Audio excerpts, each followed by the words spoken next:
আসসালামু আলাইকুম সবাইকে আমন্ত্রণ জানাচ্ছি আমার আজকের পর্বটি দেখার জন্য। খুবই সহজ আর সিম্পল একটা রেসিপি নিয়ে চলে এলাম। আজকে আপনাদেরকে কাঁঠালের বিচির দারুণ একটি তরকারি রান্না করে দেখাবো। কোনো রকম মাছ মাংস ছাড়াই প্লেটের ভাত নিমিষে শেষ করে ফেলতে পারবেন, এতটাই মজার এই তরকারিটি। রান্না করাটাও কিন্তু খুবই সহজ।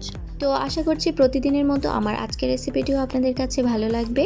আর ভালো লাগলে অবশ্যই চ্যানেলটিকে সাবস্ক্রাইব করে পাশে থাকা বেল আইকনটি প্রেস করে দিবেন এরকমই নিত্য নতুন সব রেসিপি পেতে। চলুন তাহলে রেসিপিটি শুরু করা যাক। তো কাঁঠালের বিচির তরকারি রান্না করতে হলে অবশ্যই আমাদেরকে কাঁঠালের বিচিগুলো পরিষ্কার করে নিতে হবে। কিছুদিন আগে আমি আপনাদের সাথে কাঁঠালের বিচি পরিষ্কার করার সবচেয়ে সহজ পদ্ধতি শেয়ার করেছি, অর্থাৎ কোনো রকম ঘষা মাজা ছাড়াই কাঁঠালের বিচি পরিষ্কার করার সবচেয়ে সহজ পদ্ধতি এবং সাথে রয়েছে এর সংরক্ষণ পদ্ধতি। কাঁঠালের বিচি পরিষ্কার করার দুটো ভিডিও আছে আমার চ্যানেলে, আমি ডেসক্রিপশন বক্সে লিংক দিয়ে দিব, আপনারা চাইলে দেখে নিতে পারেন। তো কাঁঠালের বিচিগুলোকে ভালো করে পরিষ্কার করে নেওয়ার পর আমি চুলায় একটি পাত্র বসিয়ে দিয়ে দিচ্ছি প্রায় 1 টেবিল চামচ পরিমাণ সরিষার তেল। আপনারা চাইলে কিন্তু এখানে সয়াবিন তেল দিয়েও রান্নাটা করতে পারেন। তো আমি খুবই অল্প তেলেই রান্নাটা করে দেখাবো। তেলটি যখন হালকা গরম হয়ে আসবে এই পর্যায়ে এতে ব্যবহার করছি 1 চামচ পরিমাণ আস্ত জিরা, 2টো তেজপাতা, 3 টুকরো দারচিনি এবং 3টে এলাচ। এভাবে জিরা ফোড়ন দিয়ে তরকারিটি রান্না করলে কিন্তু এর টেস্টটা মাংসের স্বাদকেও হার মানাবে।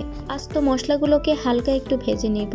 যখন এর থেকে খুবই সুন্দর একটি স্মেল বেরিয়ে আসবে এই পর্যায়ে এতে ব্যবহার করছি প্রায় 1/2 কাপ পরিমাণ পেঁয়াজ কুচি। তো পেঁয়াজগুলোকে সফট না হয়ে যাওয়া পর্যন্ত ভেজে নিতে হবে, খুব বেশি ভাজার প্রয়োজন নেই। পেঁয়াজগুলো যখন এরকম হালকা নরম হয়ে আসবে এই পর্যায়ে এতে ব্যবহার করছি 1 চামচ পরিমাণ রসুন বাটা, 1/2 চামচ পরিমাণ আদা বাটা, স্বাদমতো লবণ। এবার মশলাটাকে একটু ভেজে নিতে হবে যতক্ষণ পর্যন্ত না এর কাঁচা গন্ধটা মিলিয়ে যায়। মাত্র 1 চামচ তেল দিয়েই কিন্তু চমৎকার এই রান্নাটি খুব সহজেই করে নিতে পারবেন। তো মশলাগুলোকে কিছুক্ষণ ভাজার পর এর সাথে গুঁড়ো মশলাগুলো অ্যাড করে দিব। দিয়ে দিচ্ছি 1/2 চামচ পরিমাণ হলুদ গুঁড়ো, 1 চামচ লাল মরিচের গুঁড়ো। ঝালটা অবশ্যই আপনাদের টেস্ট অনুযায়ী বাড়িয়ে কমিয়ে নিতে পারেন। এবার এতে দিয়ে দিচ্ছি 1/2 চামচ পরিমাণ ধনিয়া গুঁড়ো, 1 চামচ জিরা গুঁড়ো এবং 1/2 চামচ গরম মশলা গুঁড়ো। এবার এতে সামান্য পরিমাণে পানি অ্যাড করে দিচ্ছি যাতে করে মশলাটা পুড়ে না যায়। তো এবার মশলাটাকে খুব ভালোভাবে কষিয়ে নিতে হবে। মশলাটাকে ভালোভাবে কষানো হলে তরকারিটাও খেতে ভালো লাগবে। তো তেলগুলো উপরে ভেসে না ওঠা পর্যন্ত মশলাটাকে ভেজে নেব। মশলাগুলো ভালোভাবে কষানো হয়ে গেলে এতে ব্যবহার করছি পরিষ্কার করে রাখা কাঁঠালের বিচি। কাঁঠালের বিচিগুলো দেওয়ার পর ভালোভাবে মশলার সাথে নেড়েচেড়ে মিশিয়ে নিতে হবে এবং ঢাকনা দিয়ে ঢেকে লো আঁচে 5 মিনিটের মতো রান্না করতে হবে। এই পর্যায়ে কিন্তু চুলার আঁচ বাড়িয়ে দেওয়া যাবে না, এতে করে কাঁঠালের বিচিগুলো পুড়ে যেতে পারে, যেহেতু আমরা এখানে এখনো পর্যন্ত কোনো ঝোল অ্যাড করিনি। তো 5 মিনিট কষানোর পর এই ঢাকনাটা তুলে নিচ্ছি। এবার এতে প্রায় 2 কাপের মতো গরম পানি অ্যাড করে দিচ্ছি। দিয়ে দিচ্ছি 4-5টি কাঁচামরিচ একটু ফালি করে কেটে নিয়েছি।